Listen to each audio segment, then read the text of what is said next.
വിശുദ്ധ കുരിശിന്റെ അടയാളത്താൽ ഞങ്ങളുടെ ശത്രുക്കളിൽ നിന്ന് ഞങ്ങളെ രക്ഷിക്കണമേ. ഞങ്ങളുടെ തമ്പുരാനെ, പിതാവിന്റെയും പുത്രന്റെയും പരിശുദ്ധാത്മാവിന്റെയും നാമത്തിൽ ആമേൻ.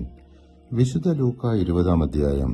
യേശുവിന്റെ അധികാരത്തെക്കുറിച്ചുള്ള ചോദ്യം, ഉപമകൾ, മതനേതാക്കളുമായുള്ള വാദപ്രതിവാദങ്ങൾ, മിശിഹ പ്രവചനം എന്നിവയെക്കുറിച്ചാണ്. മഹാപുരോഹിതന്മാരും നിയമജ്ഞരും യേശുവിനോട്, നീ ഇത് ഏത് അധികാരത്തിൽ ചെയ്യുന്നു എന്ന് ചോദിച്ചു.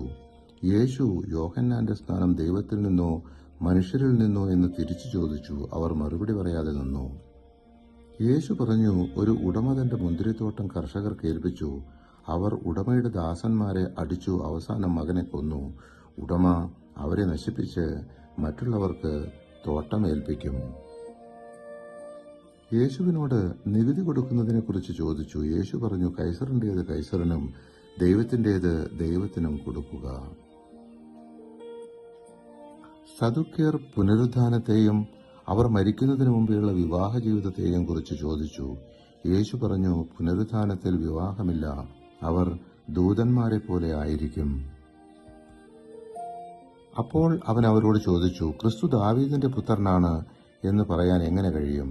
ദാവീദ് തന്നെയും സങ്കീർത്തന പുസ്തകത്തിൽ പറയുന്നു, കർത്താവ് എന്റെ കർത്താവിനോട് അരുളി ചെയ്തു, ഞാൻ നിന്റെ ശത്രുക്കളെ നിനക്ക് പാദപീഠമാക്കുവോളം നീ എന്റെ വലതുഭാഗത്തിരിക്കുക.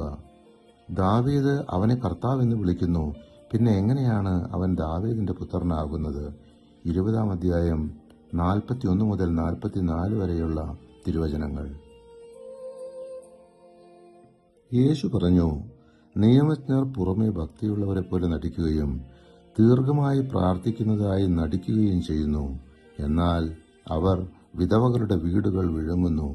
അവർക്ക് കടുത്ത ശിക്ഷ ലഭിക്കും.